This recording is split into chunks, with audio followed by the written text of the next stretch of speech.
Dear viewers, Newton drawing tone চ্যানেলের পক্ষ থেকে আমি রশিদ নিউটন আপনাদেরকে সাদর সম্ভাষণ জানাচ্ছি। চিত্রশিল্প এমন একটি শিল্প যেটির মাধ্যমে আমাদের মনের ভাব যেমন প্রকাশিত হয়, তেমনি আমাদের ভাবনাও কিন্তু বিকশিত হয়।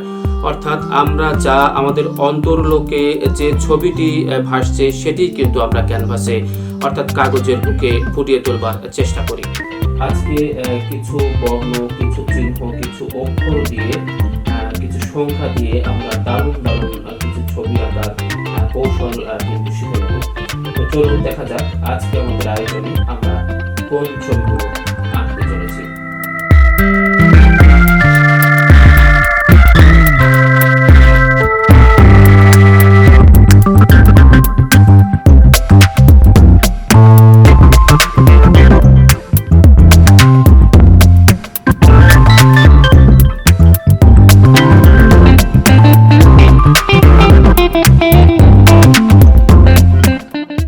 ছবি আঁকার কিন্তু কিছু নিয়ম কানুন রয়েছে, অর্থাৎ যারা জাত শিল্পী তারা কিন্তু তাদের ভেতরের প্রতিবিম্বটাকে সহজেই কাগজের বুকে কিন্তু ফুটিয়ে তুলতে পারে এবং এতে কিন্তু দারুণ একটি ছবি কিন্তু তৈরি হয়ে যায়। কিন্তু সবাই তো জাত শিল্পী নয় বা সবাই আসলে শিল্পী হিসেবে জন্মগ্রহণ করেও না, কাজেই আমাদের শুরু থেকে কিন্তু এই ছবি আঁকাটা শিখতে হয়। তো যে কথা শুরুতেই বলছিলাম যে কিছু নিয়ম কানুন জানলে কিন্তু ছবি আঁকাটা আমাদের কাছে খুবই সহজ হয়ে যায়।